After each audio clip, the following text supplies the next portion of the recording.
नमस्कार, मैं हूं कनक झा और आप सब देख रहे हैं अखंड भारत।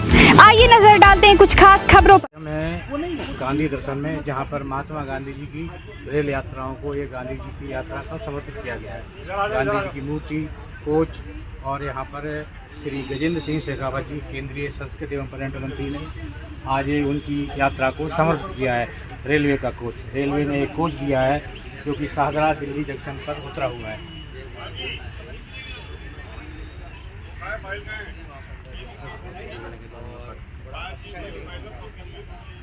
सारे सांसद, सारे जनप्रतिनिधि, सारे पंचायत राज स्तर के जनप्रतिनिधि, सारे अधिकारी, कर्मचारी, पूरे देश के लोग, स्कूल में पढ़ने वाले बच्चे विसल ब्लोअर की तरह काम कर रहे थे। और जिस तरह आजादी के आंदोलन में 1942 से लेकर के 1947 तक भारत छोड़ो आंदोलन में देश का जन जन जुड़ा था, उसकी प्रतिकृति वापस दिखाई दी और जन आंदोलन की तरह बना करके हमने स्वच्छता के मिशन को हासिल किया।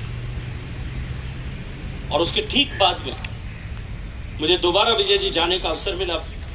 मैं स्टॉकहोम में world sanitation and water conference में बात कर रहा था। 8-10 दिन पहले ही भारत ने अपने आप को खुले में शौच से मुक्त किया था। जब पहली बार मैं यूनाइटेड नेशंस गया था, मेरे मन में अपराधी का भाव था। दूसरी बार जब हम हासिल करके गए थे, तब मैं विजेता की तरह वहां मंच पर खड़ा था और दुनिया के 48 देशों के प्रतिनिधियों ने आकर के इंडिया पवेलियन में आकर के मुझसे बातचीत की और कहा कि इंडिया इंस्पायर्स अस। दुनिया के बहुत सारे देश जो प्रगति की दौड़ में आज पीछे कवायद कर रहे हैं, उनके लिए विकसित देश प्रेरणा नहीं हो सकते। उनके लिए America, Germany, France, United kingdom, ये उनके लिए प्रेरणा के पुंज नहीं हो सकते। भारत जैसा देश जो उनको अपना सा लगता है, उनको लगता है कि अगर भारत हासिल कर सकता है तो हम भी हासिल कर सकते। और वो प्रेरणा लेने के लिए, वो मार्गदर्शन देने के लिए निरंतर भारत सरकार के साथ जुड़ करके काम करने की आकांक्षा उन्होंने वहां व्यक्त की। वो स्वच्छता का विषय गांधी जी के जीवन के लिए सबसे ज्यादा इंपॉर्टेंट विषय था, महत्वपूर्ण विषय था। आदरणीय विजय जी ने अभी उसका उल्लेख किया। लेकिन इसके अतिरिक्त भी आज विश्व जिस परिस्थिति से गुजर रहा है, जिस तरह के जियोपॉलिटिकल चैलेंजेस अभी हम सबके सामने दिख रहे हैं, रशिया और यूक्रेन का युद्ध चल रहा है, इजराइल और गाजा के बीच में तनाव है और दुनिया के अनेक देशों में इस तरह का तनाव दिखाई दे रहा है। उस परिस्थिति में गांधी जी का अहिंसा का सिद्धांत एक बार फिर और भी अधिक प्रासंगिक हो गया, और भी अधिक रेलेवेंट हो गया। उससे आगे बढ़कर के गांधी जी के जीवन में स्वच्छता और अहिंसा के बाद में यदि सबसे कोई महत्वपूर्ण विषय था, वो था स्वदेशी। गांधी जी ने कहा कि हमें अपने ग्रामीण उद्योग, कुटीर उद्योग अपने को सशक्त करते हुए ग्राम विकास के मॉडल से, ग्रामीण स्वराज्य के मॉडल से हम डिसेंट्रलाइजेशन ऑफ डेवलपमेंट एक्टिविटीज करें, डिसेंट्रलाइजेशन ऑफ पावर करें। इस दृष्टिकोण से हमें अपने पंच को सपोर्ट करना पड़ेगा। भारत की सरकार आदरणीय नरेंद्र मोदी जी के नेतृत्व में अहिंसा, स्वच्छता और उस सब के साथ साथ में स्वदेशी के उत्थान के लिए भी निरंतर अपने प्रयासों के साथ में काम कर रही है। महात्मा गांधी जी ने अनेक बार उनके अपने व्याख्यानों में, अपने आख्यानों में, अपने वक्तव्य में, अपने लेखों में लिखा कि भारत को यदि सशक्त बनाना है तो आत्मनिर्भरता एकमात्र मार्ग है। लेकिन आजादी से बाद से लेकर के 2014 में प्रधानमंत्री जिस दिन नरेंद्र मोदी जी बने, तब तक शायद यह आत्मनिर्भरता का मूल मंत्र जो गांधी जी ने दिया था, हम कहीं भूल चुके थे, हम कहीं खोज चुके थे। लेकिन एक बार फिर आत्मनिर्भरता का उद्घोष सम्माननीय प्रधानमंत्री जी के श्रीमुख से देश के सामने उद्भव हुआ और आज हम भारत को आत्मनिर्भर बनाने के लिए, may be it is in technology के फील्ड में,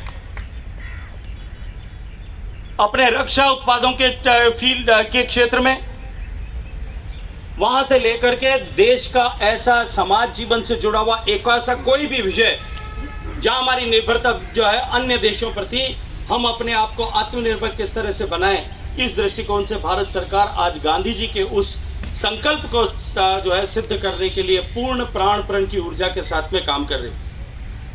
सामाजिक समरसता महात्मा गांधी जी का एक और जीवन से जुड़ा हुआ सबसे बड़ा विषय था। उन्होंने कहा कि अस्पृश्यता पाप है।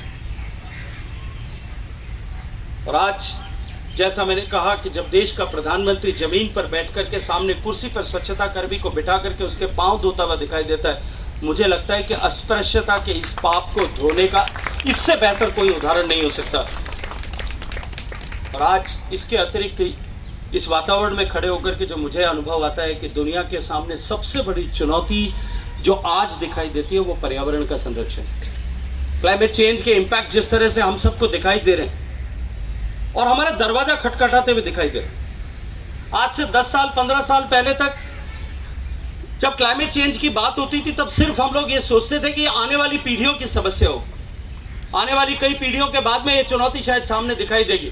लेकिन हमने देखा कि केवल 20-25 साल के कालखंड में आज वो पर्यावरण की चुनौतियां और पर्यावरण के बदलाव की चुनौतियां हमारे दरवाजे पर दस्तक दे रही। हम देख रहे हैं जिस तरह से इरेटिक रेनफॉल्स हो रहे हैं, स्कैंटी रेनफॉल्स हो रहे हैं, क्लाउड बर्स्ट हो रहे हैं या सूखा पड़ रहा है, जिस तरह से अतिवृष्टि हो रही है, ये सब चुनौतियां, तापमान बढ़ रहा है, जिस तरह से ऐसे में बरसात हो रही है, उस सब के कारण से पूरे विश्व जो है, विश्व के सारे वैज्ञानिक उसके चलते हुए चिंतित हैं, व्यथित हैं। मुझे इस पद पर होने के नाते अनेक बार ऐसे अनेक अवसरों पर जाने का अवसर मिलता है, अनेक ऐसे सम्मेलनों में जाने का अवसर मिलता है जहां मैं उन वैज्ञानिकों की बात को सुनता हूं और मुझे बहुत आश्चर्य होता है। भारत की संस्कृति में जो देता है, हमारे ऋषियों मनीषियों ने जो देता है वही देवता है। इसे मानते हुए जो कुछ भी देता है उसको धर्म की डोरी से बांध करके संरक्षित करने का विधान किया था, क्योंकि सामान्य मानवी केवल धर्म की भाषा को समझता था। जो देता है उसे देवता माना गया। माँ बाप ने हमें जन्म दिया है, उनको हमने देवता के रूप में, देवी के रूप में पूजना स्वीकार किया। इस धरती माता हमें जन्म से लेकर के मृत्यु तक का निरंतर हमें अपने आगोश में समाती है, हमको भोजन देती है, हमने उसे माँ के रूप में मानना स्वीकार किया। ये वृक्ष हमें ऑक्सीजन देते हैं, वृक्ष हमें फल देते हैं, हमें फूल देते हैं, हमने उनको देव मानना स्वीकार किया। आज वैज्ञानिक ये कहते हैं कि पीपल का पेड़ 24 घंटे ऑक्सीजन देता है, वो सबसे पवित्र और महत्वपूर्ण है। हमारे ऋषियों मनीषियों ने धर्म की डोरी के साथ उसको बांध करके, उसको रक्षा सूत्र बांध करके उसके संरक्षण का विधान किया। गौ माता हमें दूध देती, कपिला को देवी मानने का विधान किया गया। नदियां हमें जीवन प्रदान करती है, उन्हें देवी के रूप में पूजा गया। पहाड़ वनौषधि देते हैं, उनको देवी के देवता के रूप में पूजा गया। जो देता है उसे देने देवता माना गया। लेकिन जिस तरह से विश्व में अधिकतम हासिल करने की दौड़ मची और उस दौड़ के चलते हुए जिस तरह से हमने पर्यावरण का जो दोहन का विधान था उसकी जगह शोषण किया, उस शोषण के चलते हुए आज ये चुनौती है, संकट हमारे सामने। और मानव जाति जिन वैज्ञानिकों को लेकर के, जिनकी ताकत के आधार पर इस पर्यावरण को विजयी करने के लिए चली थी, आज वही वैज्ञानिकों की जाति जो है वो segment, they are the most, सबसे ज्यादा डरे हुए लोग, वो सबसे ज्यादा घबराए हुए लोग, सबसे ज्यादा चिंतित लोग। और निश्चित रूप से एक बार फिर ऐसे समय में गांधी जी का दर्शन हम सब लोगों के लिए और पूरे विश्व के लिए और अधिक महत्वपूर्ण हो जाता है। जब पूरे पर्यावरण की चुनौती विश्व के सामने है, हम एक बार फिर गांधी के जीव दर्शन के माध्यम से इस विचार को आगे ले जा करके, और आज का समय और भी महत्वपूर्ण इसलिए है क्योंकि आज भारत की स्वीकार्यता बढ़ने लगी है।